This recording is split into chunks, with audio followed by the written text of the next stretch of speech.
네, 안녕하세요. 정충님 변호사입니다. 오늘도 멤버십 TV 방송을 한번 진행해 보도록 하겠습니다. 예, 오늘 물건은 위장임 차인과 관련된 물건입니다. 이 물건의 가치는 꽤 좋아 보이는데 위장임 차인이 있어서 저가에 낙찰될 수 있는 그런 물건이다라고 보시면 될 것 같습니다. 2011 타경 2369 의정부 지방법원 고양지원에서 진행되는 경매 물건인데요. 매각 기일은 2021년 12월 1일 12월의 첫날 수요일 날 얼마 남지 않았네요. 10시에 진행이 됩니다.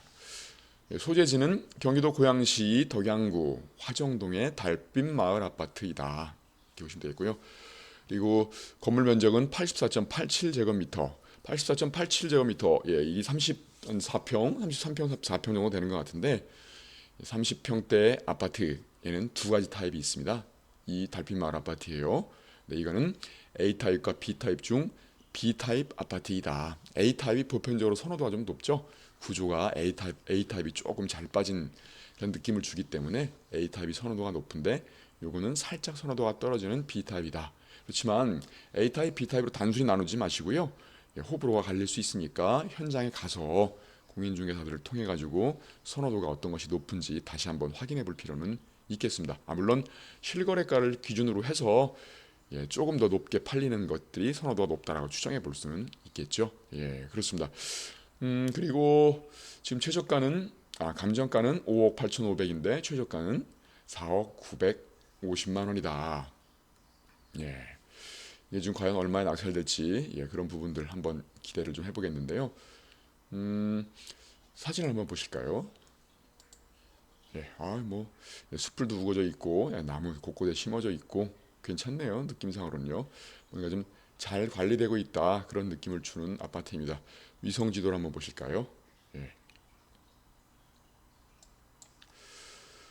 여기가 몇 동이었죠? 308동이니까 여기네요. 펜을 한번 꺼내볼까요? 308동 여기 남양이다라고 보시면 되겠습니다. 여기 병원도 있고 그렇죠? 그리고 여기 고등학교, 중학교, 초등학교 학군들이 포진해 있고 괜찮죠? 전반적으로 봤을 때는 여기 파리바게트도 있습니다. 빵 좋아하시는 분들은 되게 호재이죠. 빠세권이라고 하죠. 파리바게트 역색 파리바게트에 속한 세권. 그렇습니다. 그리고 초등학교도 있고 그러네요. 그리고 역은 어디쯤에 있을까 한번 봤더니 역은 화정역이 여기 있습니다.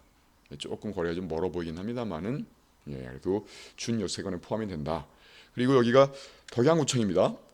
덕양구청이기 때문에 나름대로는 이제 직지근접의 효과도 있겠다. 이런 부분도 보시면 되겠고요. 화정역. 화정역이 뭐로 또 유명하죠? 앞으로. 예. 화정역이 어떻게 되어 있냐면 지금 그 서울로 직결되는 이 주황색 라인이 서울 교대 저희 사무실 있는 근처에까지 직결하죠. 우리 열린 아카데미도 교대역에 있죠. 그래서 3호선이 강남으로 직결하는 라인이긴 합니다만은 그럼에도 불구하고 좀 돌아가기 때문에 좀 멀긴 멀죠. 그래서 일산 끝에서 지금 이제 강남까지 들어온다라고는 하지만 조금 멀다. 그런데 일산 끝까지도 가고 그렇지만 앞으로 이제 운정 신도시까지 연결이 되죠. 여기 대화역이 끝나 있지만 여기 이제 운정 신도시까지 쭉쭉 예, 이렇게 컨트롤 탭 해서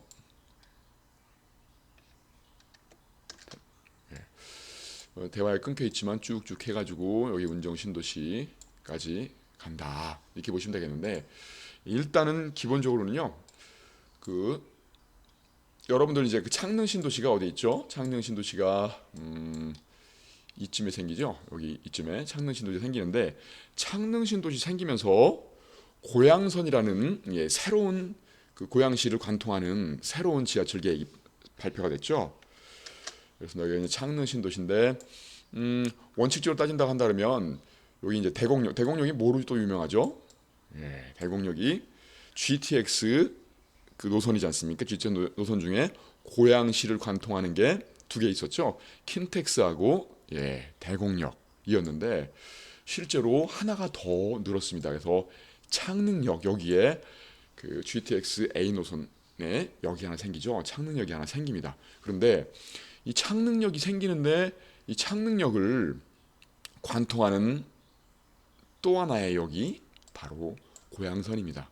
고양선이 여기 지하철 6호선 세전역까지 해서, 세전역은 여기 이제 뒤로 넘어가서 여의도까지 관통하는 서부선이라고 하죠. 서부선까지 이제 직결이 되는 상황인데, 그래서 여기서 이제 화정역에서 고양시 창릉역까지 갈 수 있겠고, 그다음에 세전역을 통해 가지고 서부선이 직결되고, 여기 이제 이 고양선은 어디까지 가죠? 고양시청역까지 가서, 고양시청에서 또 저 위쪽으로는 위시티 단지들이 있는 5단지까지 있는 저기 이제 식사동까지는 트램으로 연결이 되죠. 그러다 보니까 이 화정역이 지하철 3호선과 고양선의 환승역이 되고 있습니다. 그래서 곧바로 이제 바로 그 창릉역까지 바로 갈 수 있기 때문에 실제로 그 강남 접근성이 더 높아지겠죠. 그렇죠. 그래서 이 A 노선은 어디까지? 동탄까지 이어진다. 그러니까 상당히 지금 그 지하철이 과거에는 이제 3호선하고 경의선밖에 없었는데 꽤 많은 지하철, 그다음에 GTX, 그다음에 이렇게 환승역까지 다 연결되다 보니까 교통이 상당히 편해지겠다, 이렇게 보시면 되겠습니다. 그래서 여기 세전역에서는 바로 DMC까지 방송산업단지까지 바로 이어지기 때문에 직주근접의 효과가 높아진다, 이렇게 보시면 되겠습니다. 그래서 고양시 자체가 굉장히 앞으로 이제 교통 호재 등으로 인해서 발전될 가능성이 굉장히 높다. 그래서 이제 일산 같은 경우도 앞으로 날아가겠죠. 킨텍스 역부터 해서 그쪽에 이제 GTX A 노선 끝역이 있지 않습니까? 그런 부분들, 다음에 여러분 지금 한류가 굉장히 부각이 되고 있죠. K컬처, K무비, K팝 이런 것들을 통해 가지고 한류가 전 세계적으로 지금 완전히 붐을 이루고 있는데 뭐가 있죠? 일산 쪽에요. 이 킨텍스 라인 쪽에 바로 한류월드라고, 한류우드라고도 하죠. 그게 또 이제 한참 CJ에서 개발을 하고 있죠. 그래서 이쯤에서 붐이 일어날 것이다 싶겠고요. CJ 라이브 시티 2024년 예정돼 있다. 이런 부분들 고려하게 되면 일산이 아파트가 낡아가고 그리고 서울과 좀 떨어져 있고 이런 부분들이 다 그 하자가 장점으로 바뀌는 그런 형국이 될 수 있겠습니다. 그리고 일산은 나름대로 확장성도 있죠. 여기 공공주택지구도 있고, 여기 테크노밸리 제3 테크노밸리 뭐 이렇게, 그리고 여기가 이제 JDS 단지라고 해가지고 땅이 굉장히 넓은 땅들이 지금 공토로 남아 있죠. 통일을 대비해가지고 나름대로 이제 개발을 위해서 남겨두고 있는 땅들인데 이런 것들도 충분히 앞으로 개발될 소지가 있다. 이런 식으로 판단하시면 되겠습니다. 그렇고 지금 한번 시세를 볼까요? 시세는 우리 실거래 데이터가 딱 있죠. 84.87제곱미터 6억, 5억 9천. 보통 이제 6억이고 호가는 6억 5천 정도까지 나오고 있다. 그런 부분들을 한번 보시면 되겠는데, 네이버 부동산을 통해서 보면 달빛 3단지 신한아파트가 호가 6억 5천까지 지금 나오고 있다. 이렇게 보시면 되겠습니다.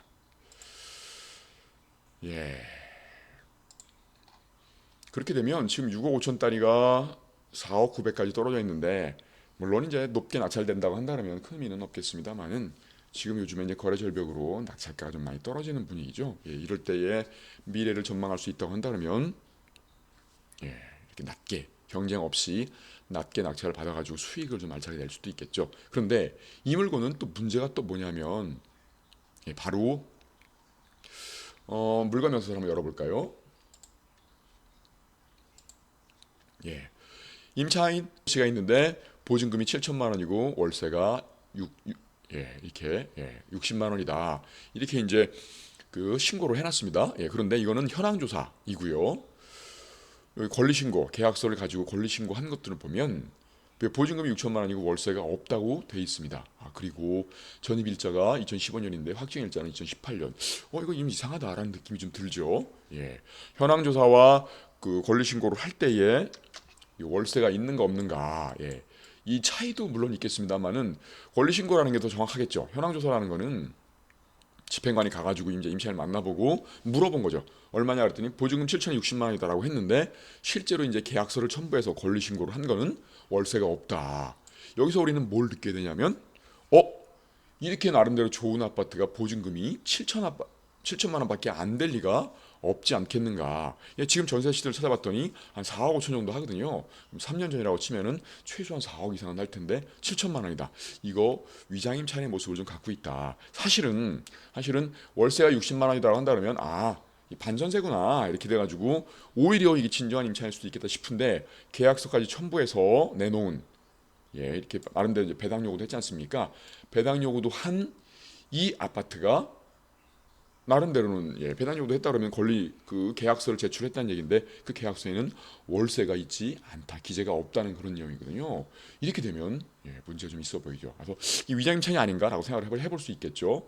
그리고 어떻게 보면 이게 이제 최선준 설정일자와 여기 전입신고일자를 비교를 해봤더니 전입신고일자가 빠르죠. 이렇게 되면 임차인에게 대항력이 있다 그랬죠. 대항력이 있다는 말은 보증금을 떠안아야 한다. 그런데 확정일자가 이 최선준 설정일자가 늦다 보니까 확정일자를 통해 가지고 배당을 받아야 되는데 배당을 받지 못할 수도 있겠구나. 그러면 낙찰자가 전부 떠안아야 되겠구나. 이렇게 봐야 되는데 그렇게 되면 초보분들 같은 경우에는 피해야 되지만 이제 우리 저희 행꿈사 멤버스 같은 경우 저희 이제 본모 열린 대한민국 최고의 경매 전문 변호사인 제가 뒷배로 있는 우리 이제 행꿈사 멤버십 같은 경우에는 야, 이거 위장임 차이 아닐까 한번 의심을 해볼 수도 있겠죠. 그렇습니다. 그래서 그런 부분들을 한 번쯤은 고려를 해서 접근을 해야겠다. 그리고 배당 요구 종기가 언제인가 봤더니 2021년 6월 28일. 배당 요구한 날짜는 2021년 6월 25일. 배당 요구 종기 이내에 배당 요구를 했기 때문에 실제로 뭐 확정일자에 기에서든 아니면 다른 이유에서든 배당을 받을 수는 있겠다. 근데 확정일자 좀 늦어가지고 배당을 받을 수 없을 수도 있겠다. 그렇지만 거기서 배당을 받지 못하게 되면 낙찰자가 떠나야겠죠. 그렇지만 이게 다른 이유로 이 혹시 위장임 차이 아닌가라는 생각을 한번 접근해 볼 수도 있겠다. 그리고 임차인의 권리 분석은 그렇습니다만 등기된 권리 분석은 어떨까요? 등기된 부동산에 관한 권리 중 매각으로 효력이 소멸되지 아니하는 것, 해당 사항 없음 이렇게 돼 있지 않습니까? 이렇게 돼 있으면 이게 그 권리 분석은 등기부상 권리 분석은 깔끔하다. 이렇게 또 정리를 해볼 수 있겠습니다. 결론적으로는 이 임차인이 위장임 차인이겠는가 아니겠는가, 위장임 차인이 아니라 하더라도 다른 이유로 이 보증금을 떠안지 않을 수 있지 않겠는가, 이런 부분들을 한번 고려를 해보셔야겠죠. 이제 먼저 위장임 차이 아닌가 이런 부분들을 판단하는 걸로 한번 들어가 보시자고요. 나가서 이제 현장 나가서 조사를 하고 뭐 이런 부분들 이거는 이제 좀 아마추어들이 하는 거고, 우리는 등기부등본이나 각종 서류들을 통해서 이게 위장임 차이인지 아닌지 한번 추정해 볼 수 있겠다. 이렇게 보시면 되겠는데 등기부등본을 먼저 열어보실까요? 등기부등본을 봤더니 씨가 소유자 소유권 이전을 했고 한번 손바뀜이 있어서 2000년도에 제가 또 소유권을 취득을 했다. 그리고 또 소유권이 또 이전됐죠. 2015년에 김이란 분이 소유권을 또 취득을 했다. 그런데 그때부터 이제 뭐 가압류가 걸리고 막 이러더니 경매에 한번 들어갔었지 않습니까? 경매에 들어가고 그러다가 이미 경매로 인한 매각으로 인해 가지고 이익이란 분이 낙찰을 받았습니다. 낙찰을 받았더니 앞에 것들이 싹싹싹 다 지워졌죠. 그리고 나서도 또 경매가 나왔습니다. 이 터가 안 좋은가요? 자꾸 경매가 나오네요. 경매가 나오는데 여기서 이게 진정한 임차니까 아닌가를 한번 확인해 보는 게 뭐가 있을 수 있을까요? 바로 소유자의 주소지. 소유자가 만약에 실수요 목적으로 낙찰을 받았다고 한다면 기본적으로는 이 주소지가 여기로 돼 있어야겠죠. 그런데 역시의 주소지가 경기도 포천시 정자동 1길이다. 그래서 포천에서 거주하기 때문에 실제로 이거는 소유를 하신 게 아니라 어찌 보면은 투자 목적으로 잡았기 때문에 임차인이 들어와 있을 가능성이 있다. 그렇게 보면 진정한 임차인일 수도 있겠구나라는 식의 추정을 한번 해볼 수가 있겠죠. 그런데 거기서 끝이 나야 될 게 아니라 주소지가 바뀌었을 수도 있거든요. 그래서 이 저당권을 설정할 때 어디로 설정을 했을까? 주소지가 저당권 설정할 때 이제 그 주소를 기재하지 않습니까? 그랬더니 아니나 다를까 2017년에 포천으로 있었고, 그다음에 또 2017년도 그 저당권 설정할 때 똑같이 이제 포천으로 돼 있었고, 그러네요. 그런데 이 포천으로 주소가 돼 있는데 이 경매 자료들의 송달들은 어디로 갔을까? 송달 처리 내역을 한번 보실까요? 그랬더니 여기 이런 채무자 겸 소유자 이 주소로 송달했을 거지 않습니까? 포천으로요. 그랬더니 여기 보시니까 도달이 됐다고 하네요. 그러면 이 포천에 살고 있을 가능성이 높다.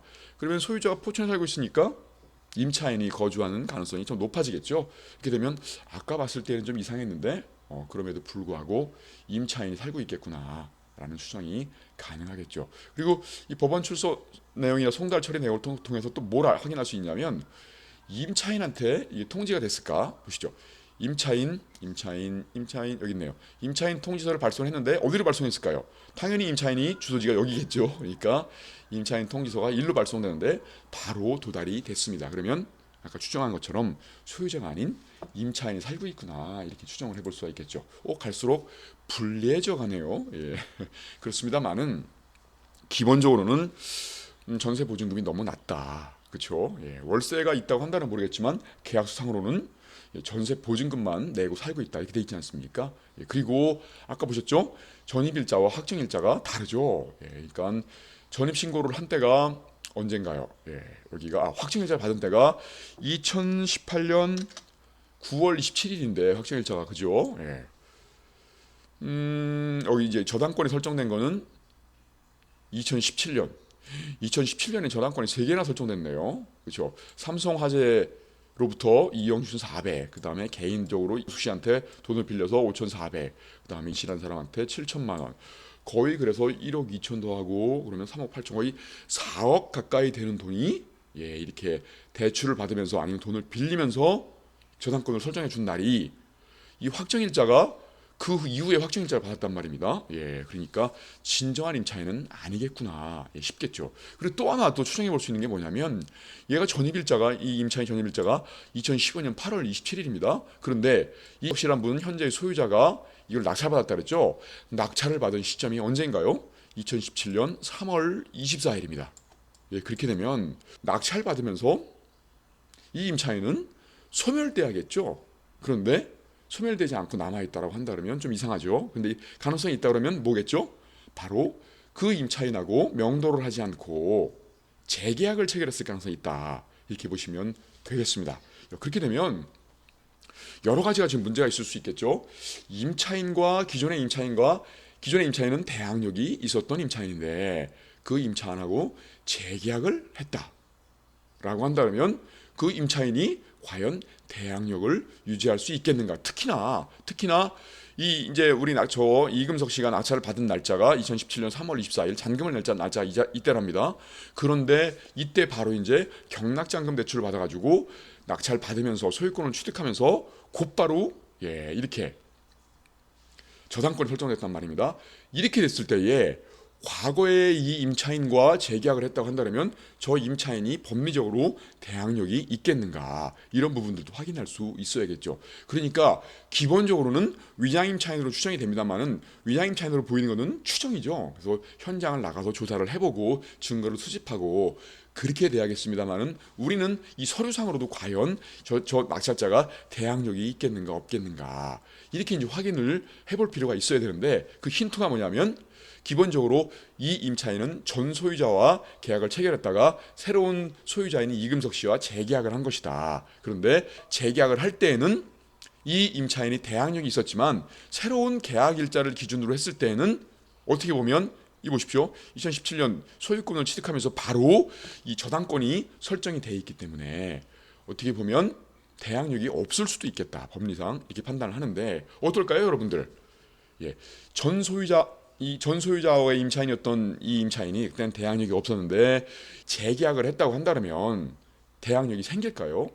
언제부터 대항력이 발생을 할까요? 소유권을 취득한 날짜가 2017년 3월 24일이니까 그리고 또 그날 당일날로 저당권 설정돼 있으니까 이렇게 되면 임차인을 보호할 것인가 아니면 은행을 보호할 것인가 이게 기준이 될 수 있겠죠. 그래서 어떻게 보면 계약서를 이제 쓰고 그 당일날 계약서를 썼을 때에 계약을 쓴 날 그 당일날로 대항력이 인정될 것이다라고 한다 그러면 은행이 손해를 볼 수밖에 없겠죠. 그렇죠? 그렇지만 아니면 이렇게 볼 수 있겠죠.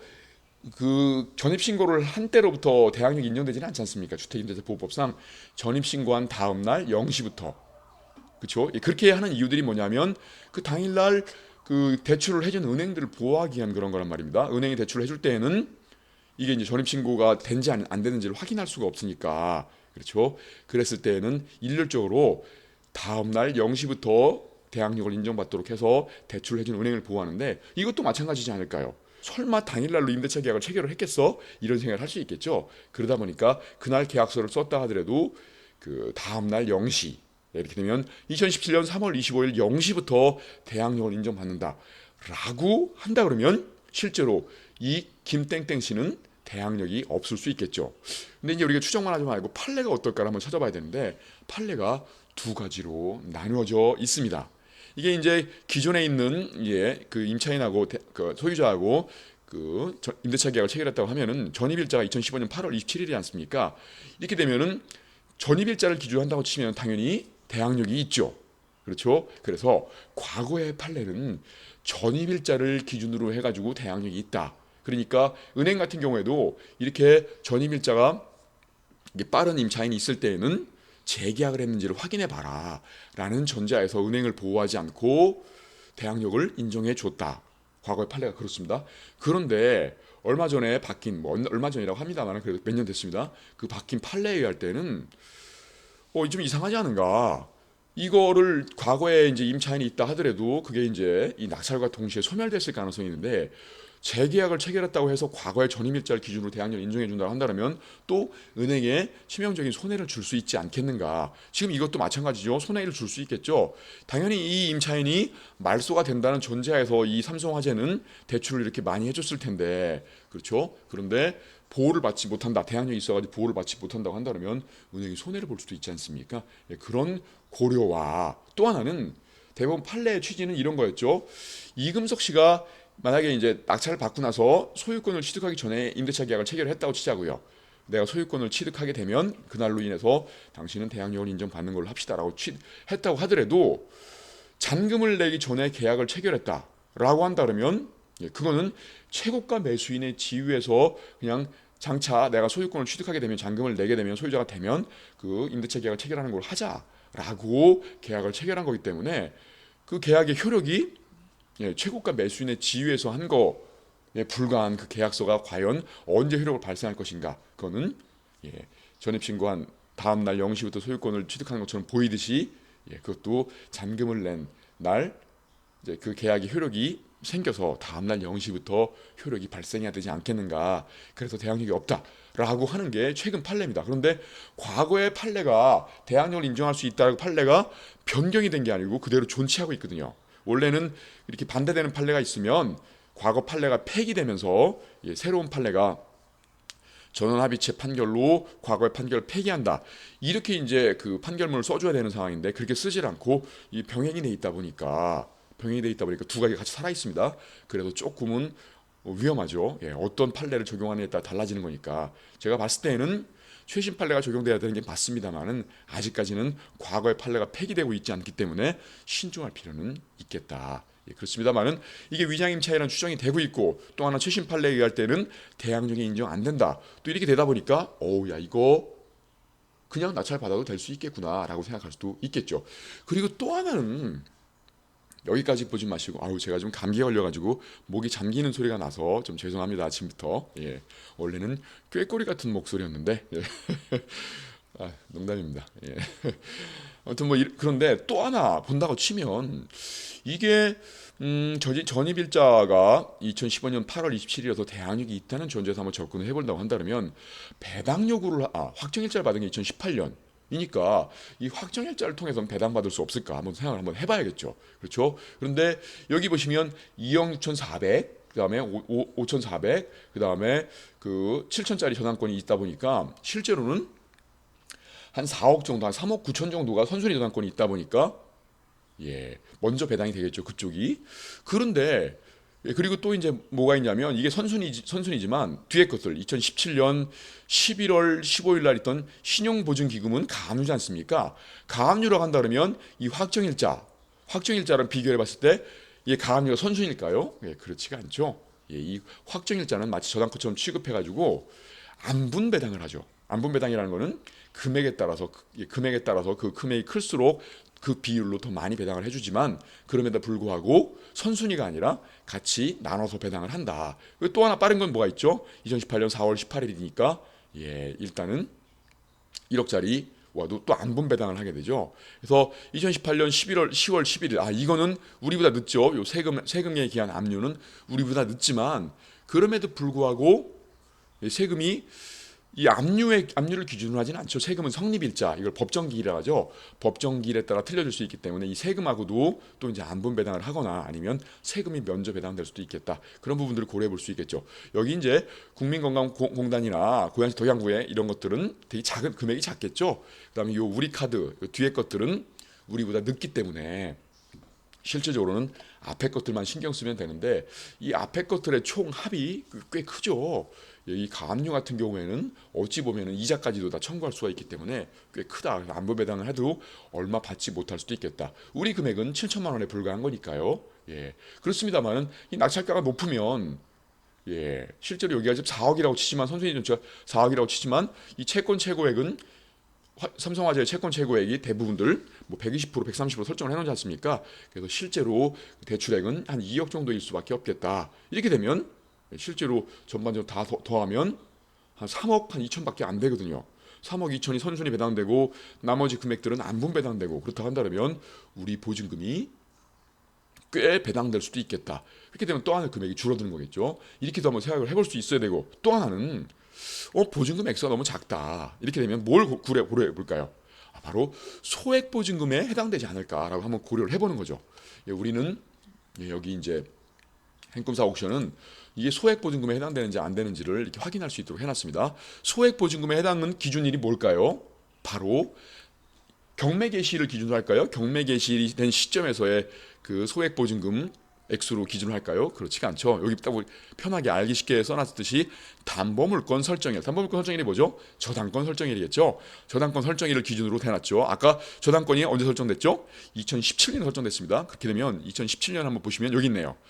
여기 2017년에 설정된 2016년부터 3월 30일부터 2018년 9월 17일까지는 소액보증금 액수가 얼마냐 하면 서울특별시 같은 경우에는 1억 원에 3,400까지 최우선 면제되고 수도권 과밀어채권료, 서울을 제외한 수도권 과밀어채권료는 8천만 원에 2,700만 원인데 과연 우리 고양시가 화정동이 과밀억제권에 해당될 것인가? 여기 다 나와 있죠. 서울특별시, 의정부, 구리시, 하남시, 고양시. 고양시가 포함이 되네요. 그렇다고 한다 그러면 8천만 원에 2,700만 원까지는 최우선 변제가 되겠구나. 그렇게 되면 이게 진정한 임차인이고 대항력이 있다고 치더라도 또 하나 낼 금액은 4,700만 원인데 4,700만 원 중에 아까 또 이 확정일자로 안분 배당이 된다고 한다면 거기서 또 몇천만 원 안분 배당이 되면 실제로 또 하나 이렇게 굉장히 미미할 수 있겠구나.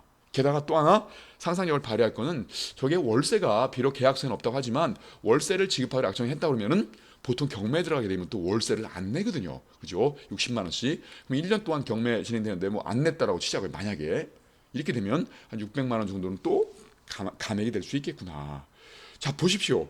이 물건 하나로 위장임 차이로 추정할 수도 있겠고 여러 가지 법리를 통해 가지고 그 또 하나의 금액을 다 깎아낼 수도 있겠고. 여러분들이 아까 초보인 경우에는 이게 대항력이 있다면 낙찰자가 7천만 원을 떠안하겠구나 라고 생각하다 보니까 크게 메리트가 없겠구나 싶을 수 있겠습니다만은 이렇게 다양한 법리를 가지고 보증금을 아예 떠안지 않거나 아주 미미한 금액만 떠안을 수 있게 되는 그런 놀라운 결과가 발생을 했습니다. 그래서 제가 늘상 말씀드립니다만은 경매는 공부를 하면 할수록 수익이 나는 정직한 시장이다라고 하는 것들이 바로 이런 이유 때문이겠죠.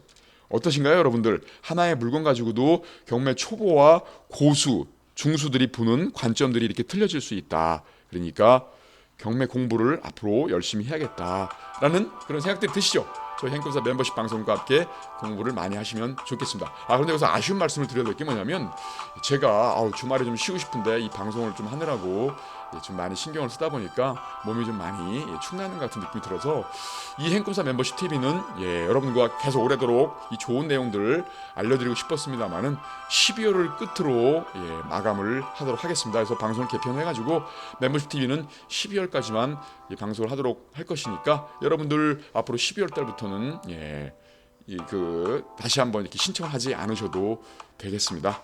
좀 아쉽긴 하지만 다른 방송을 통해서 찾아뵐 수 있도록 노력하겠습니다. 저는 정충진 변호사였습니다. 감사합니다.